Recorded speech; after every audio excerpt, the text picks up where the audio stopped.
going to talk about the course related to financial time series using the Matlab. Okay, so for this part, if you have installed some of the financial toolbox, you will find that the combination of the toolbox can be used to do quite a number of analysis. Okay? But our focus is actually on the financial time series. Of course, there are some special design function for portfolio optimization and asset allocation, and then technical analysis and so on and so forth. Okay, but our focus is on the financial time series. So as a summary, we're going to have three different series of raw data. First one is the return, the price. In order to obtain the raw data, so you can just go to Yahoo Finance or any website you think it is useful for your analysis. Yahoo.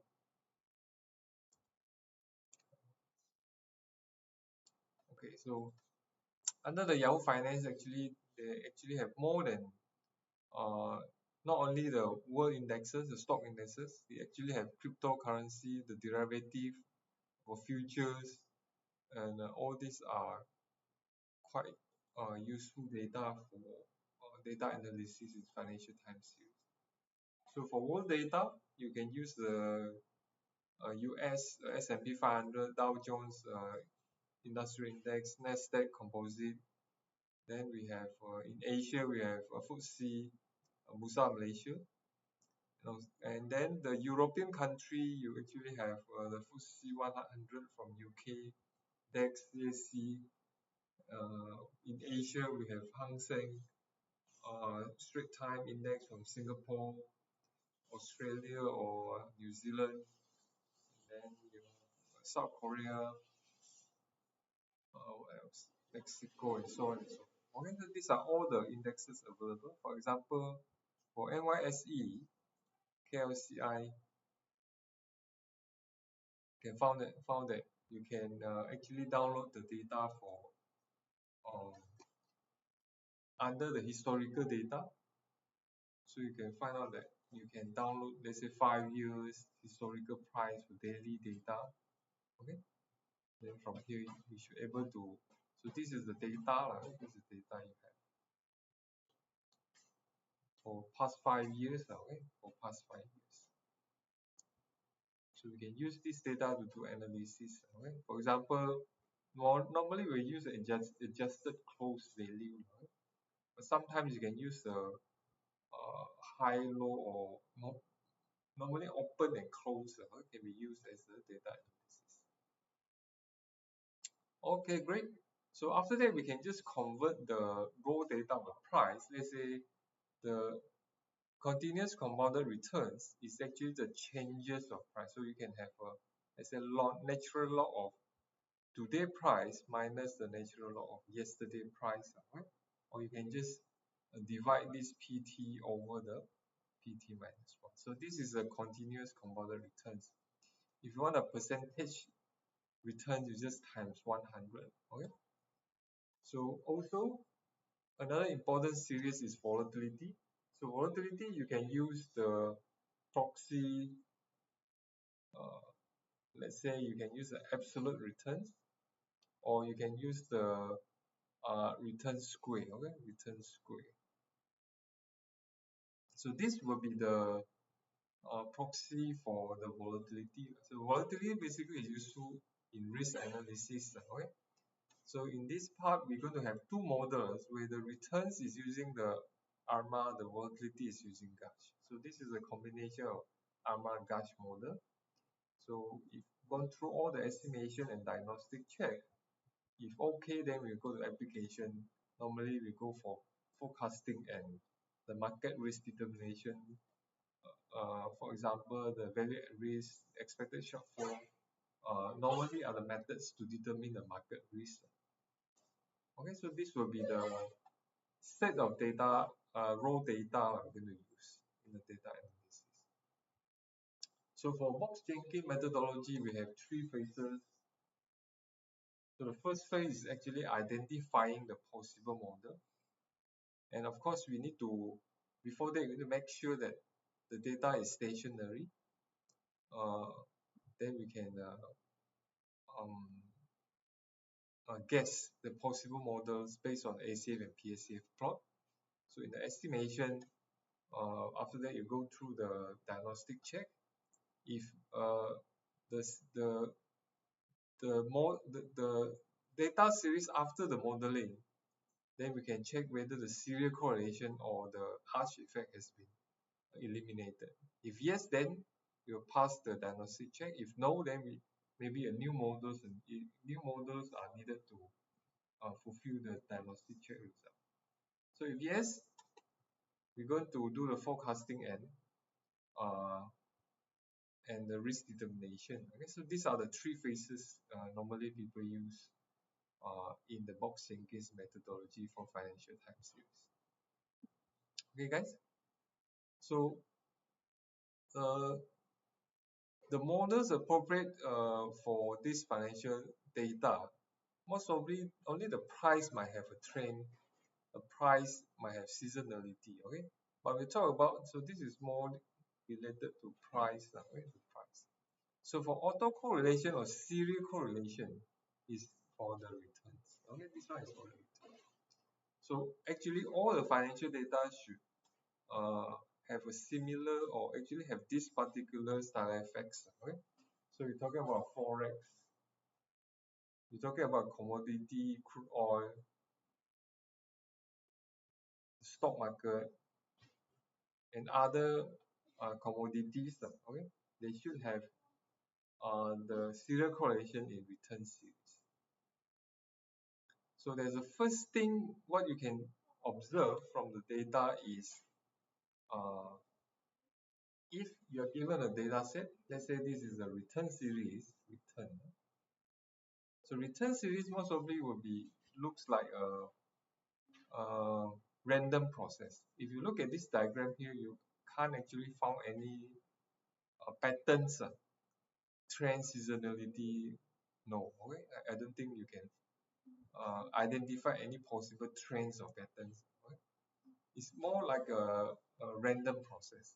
But somehow in financial data, you will eventually find out that there is a movement which is certain kind of patterns. Okay? In this case, you can find out that the movement of the returns actually the larger fluctuation tend to only, not always. Okay? Tend to follow by a larger fluctuation. Okay? And then smaller movement is also tend to follow by the smaller movements. Okay, so in this case you can see some kind of cluster in the movement of these returns. Okay, so you can also find out that in other cluster as well. So this is the so-called volatility cluster. Right, so volatility cluster, in other words, imply that the current volatility somehow is, or the the the future volatility depends on the historical volatility. Okay, in other words, it is not independent. Okay, if you're talking about random process, it is always independent. But for a financial time series, most probably you will find this characteristic volatility clustering, where the future volatility is depends on the historical volatility. Okay, so this is the interesting observation where you can find it in all types of financial data, not only the stock market, the foreign exchange, and then the forex, and also most of the commodities data set also exhibit the clustering volatility, which is the arch effect. If you ever heard of the impact where the volatility is not independent, or the conditional volatility is not independent. So another interesting observation we are able to find out is the so-called news impact, right? News impact. So in this case, we define bad news when, of course, the market is highly speculated with different types of news. So the good news normally will actually end up uh, given the markets have upward trend. Okay, but bad news on the other hand, uh, when everybody is worried about the future of the markets, then most of the people will start selling uh, the stock on their hands. Okay, so bad news actually will end up to exhibit a downward trend. Right?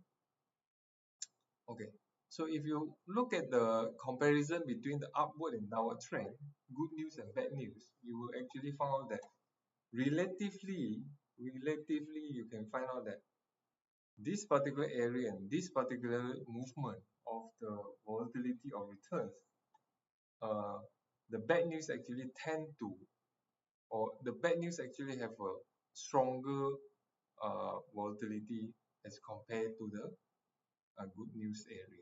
Okay, so in this case, we say that the bad news actually increase the future volatility more than the good news at the same magnitude. So in finance, this is the so-called leverage effect. Okay? Leverage effect. Leverage effect. Okay, so you can also use the debt equity ratio to explain this.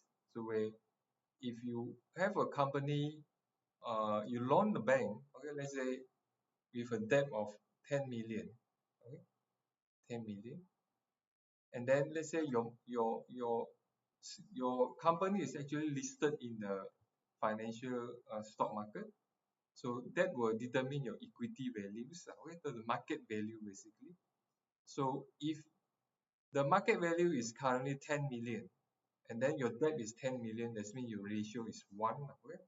But somehow when the price going downwards, it will cause the market value reduce, let's say to 1 million. Then your debt is still remain as 10 million, and your debt equity ratio will become 10. So in other words, you're actually owning 10 million, and then what your company worth is 1 million. In other words, you're at the high risk condition. Okay. So in that way, the so-called bad news actually will cause the debt equity ratio to increase.